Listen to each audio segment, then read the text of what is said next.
There have been years where, from Halloween to New Year's, I gained 20, 30 pounds, and that's a lot in that amount of time.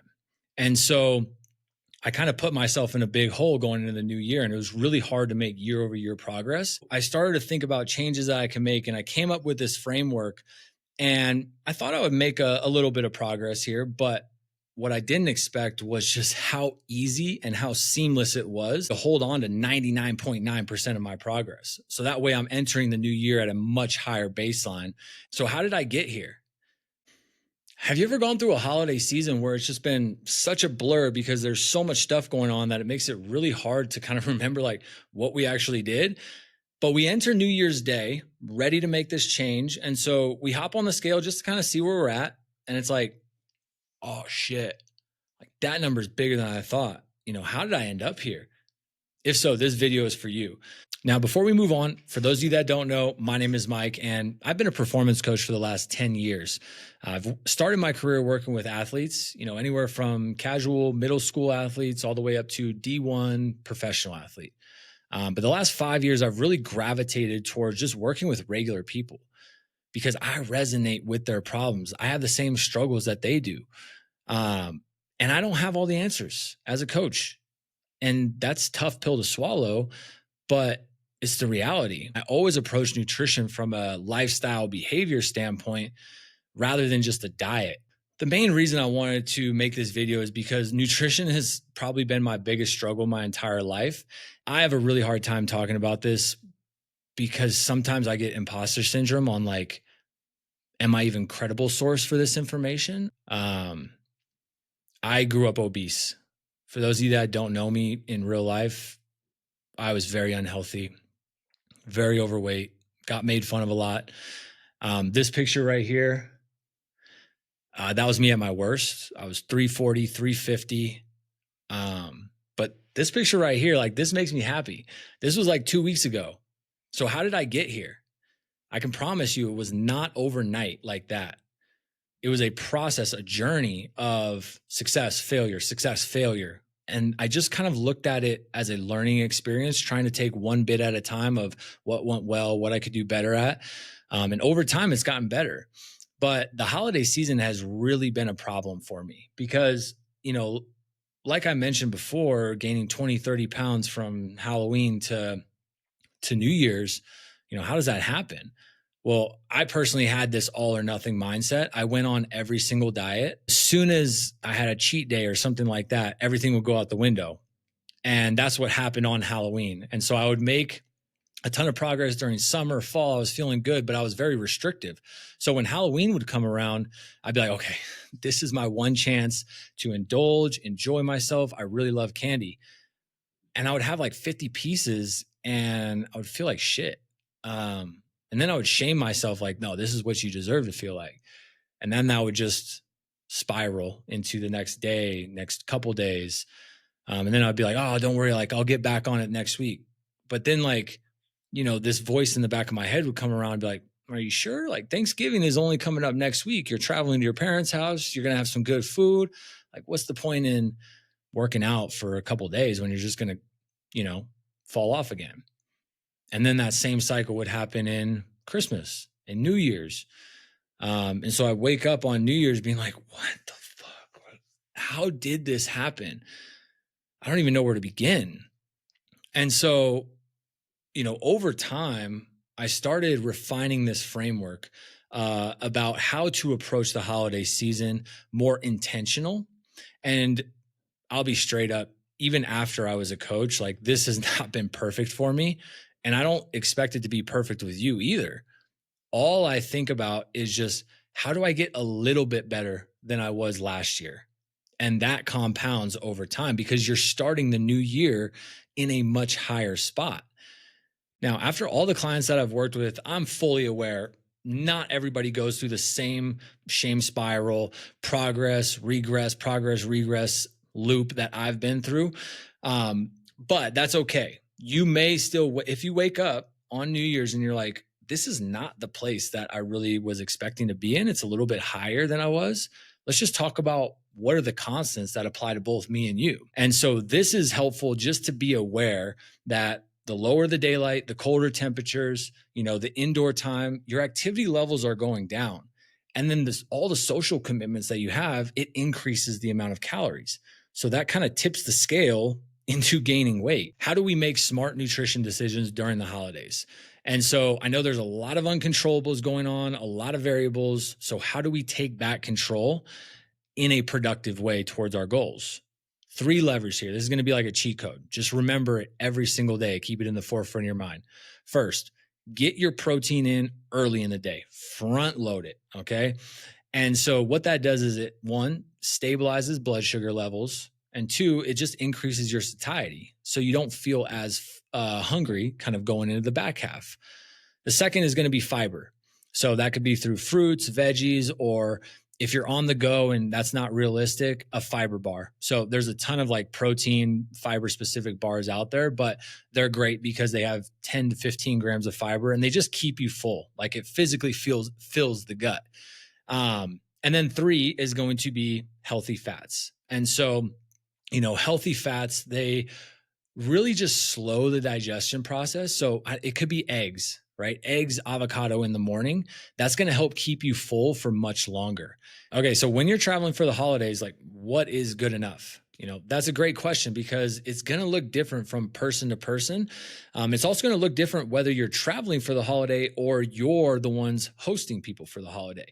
But these principles that I'm about to give you as a strategy, they're going to apply to everybody. We talked about the levers of protein, fiber, fats, knock those out early in the day. They're going to help increase fullness. And so you're not going to be as hungry kind of going into the actual chaos of the party. From a workout standpoint, I would always suggest to anyone, get in a 10-minute walk before the party actually starts because that helps mobilize the calories.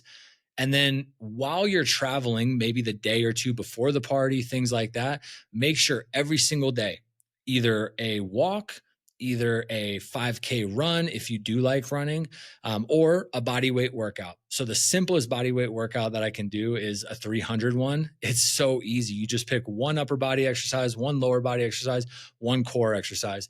Do 100 reps of each, minimize the rest time. You're going to get bam, bam, bam, done. 20 minutes. It's going to be short and effective. All right. So on the actual holiday, to kind of summarize everything that we talked about, put it into one rule. It's do not restrict yourself until the actual party starts. Now that leads to overeating.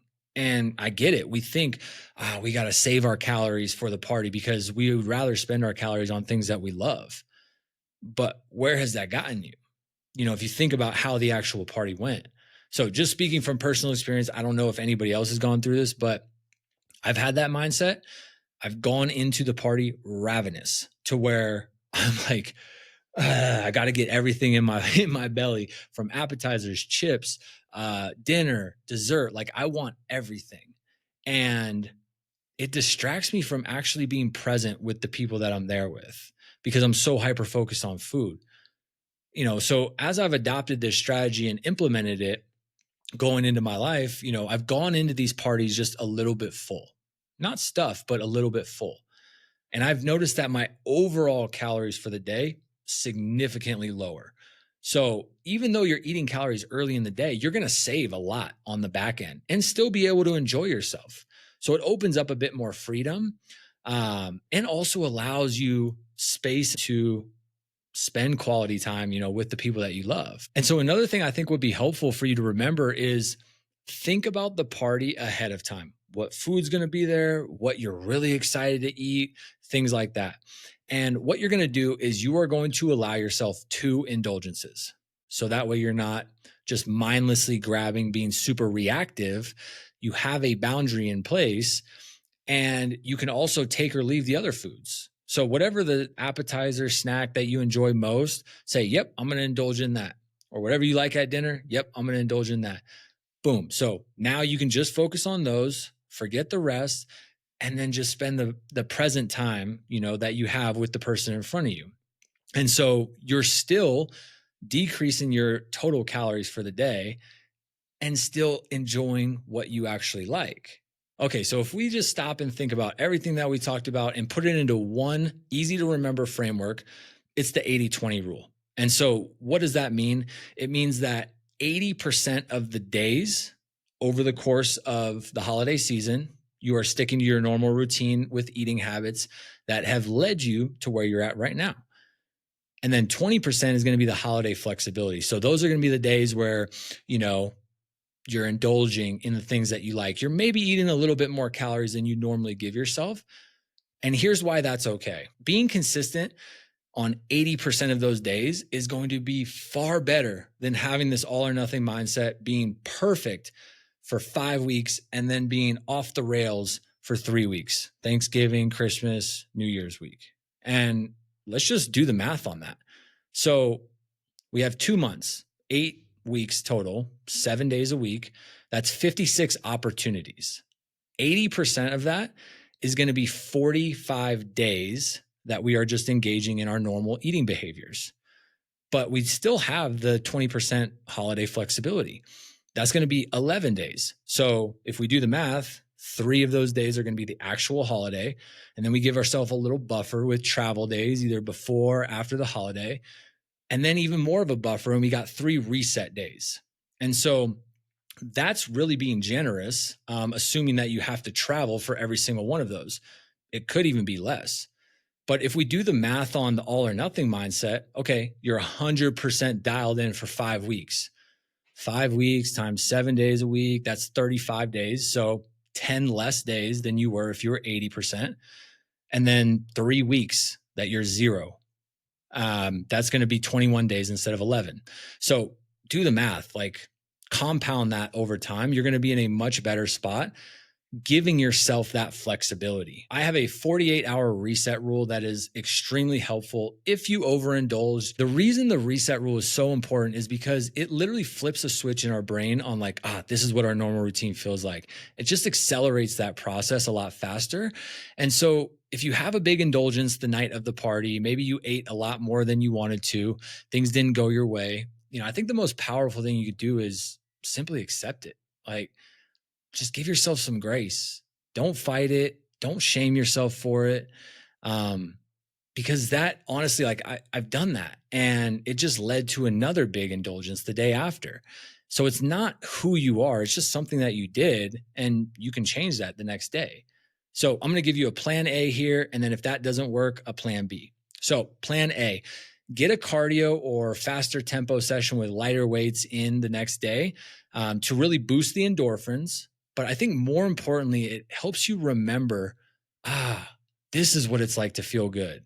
And then that immediately changes your nervous system, your thoughts, everything. So that one workout alone will have a cascade effect in changing how the rest of the day goes for you.